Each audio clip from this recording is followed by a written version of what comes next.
Goeiemôre. Ek hoop en ek vertrou dit gaan met jou goed. Op 24 Desember 1984 het George Michael 'n lied geskryf en dit uitgebring en die naam was Last Christmas. Last Christmas I gave you my heart, but the very next day you give it away.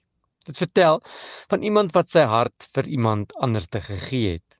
En die persoon het dit nie mooi hanteer nie. Het dit verwaarloos, het dit weggegooi en die persoon het seer gekry. Dis die temalied van hierdie Kersfeeslied. Dat ek en jy moet versigtig wees vir wie ons hart gee.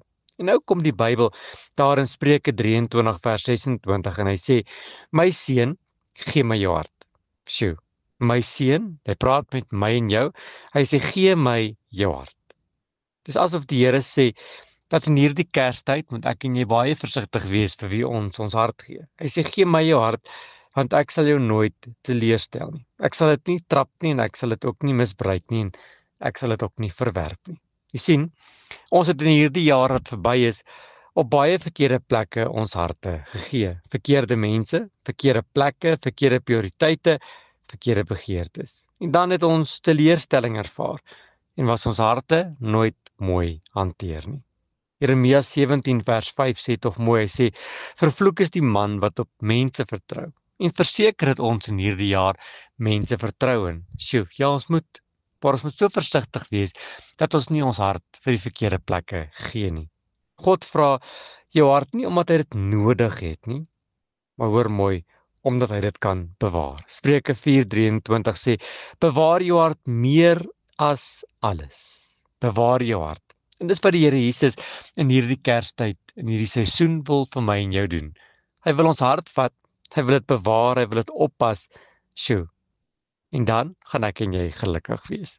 Die lied sê verder, hy sê: "This year to save me from tears." Openbaring 21 vers 4 sê dat hy sal elke traan van ons oë afdroog. Jy sien, wanneer ek en jy ons hart vir Jesus gee in hierdie Kerstyd, gaan hy dit nie net oppas nie en mooi hanteer nie. Hy gaan ook maak dat die trane wat hierdie wêreld vir my en jou gegee het, opgedroog sal word en ek en jy vreugde sal ervaar. Sien, God het sy hart eerste gegee. Johannes 3 vers 16 sê: "Want so lief het God die wêreld gehad dat hy sy enigste seun gegee het." Hy het sy hart gegee in die vorm van 'n babatjie in 'n krib. Hy het sy hart gegee aan 'n wêreld wat hom sou verwerp het. Hy het sy hart gegee aan mense wat hom ook sou seermaak, maar nog steeds het hy dit gegee. Ek en jy het vanmôre in hierdie seisoen die keuse om ons hart vir mense te gee of om dit vir God te gee. En ek wil jou aanmoedig om in hierdie Kersseisoen jou hart vir Jesus te gee. Here, my hart behoort aan U. Here, ek gee vanmôre opnuut my hart aan U en ek weet U sal dit bewaar. Amen.